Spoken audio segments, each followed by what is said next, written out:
భారతదేశ రాజకీయాల్లో చక్రం తిప్పాలన్న ఏకైక లక్ష్యంతో టీఆర్ఎస్‌గా ఉన్న పార్టీని భారత రాష్ట్ర సమితి బీఆర్ఎస్‌గా మార్చి ఆంధ్రప్రదేశ్, మహారాష్ట్ర వంటి ప్రాంతాల్లో తమ కార్యాలయాలను ఏర్పాటు చేసి, అక్కడ నూతన కమిటీలను గూడా ఏర్పాటు చేసిన విషయం మనందరికీ తెలిసిందే.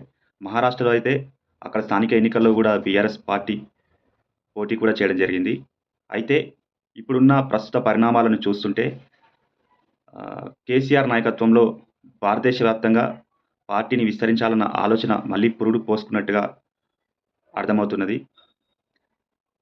నిన్న బీఆర్ఎస్ పార్టీ విస్తరణ వివిధ విషయాలపై మాజీ మంత్రి అయినటువంటి జగదీశ్వర్ రెడ్డి కొన్ని కామెంట్స్ చేయడం జరిగింది.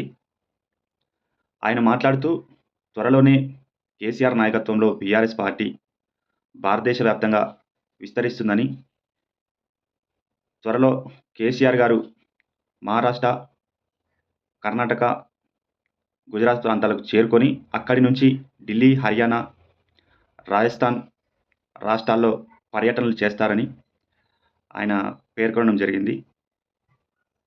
ఇవన్నీ వ్యాఖ్యలు చూస్తుంటే త్వరలో బీఆర్ఎస్ పార్టీ భారతదేశ వ్యాప్తంగా ప్రముఖ పాత్ర పోషించాలన్న ఆలోచన చేస్తున్నట్టుగా మనకు స్పష్టంగా అర్థమవుతున్నది.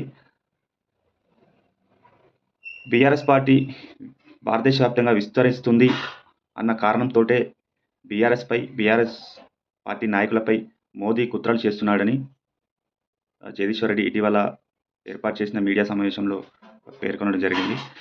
ఏది ఏమైనప్పటికీ బీఆర్ఎస్ పార్టీగా రూపాంతరం చెంది మధ్యలో అధికారం కోల్పోయిన తర్వాత కాస్త స్తబ్దుగా ఉన్నటువంటి బీఆర్ఎస్ పార్టీ నాయకులు మళ్ళీ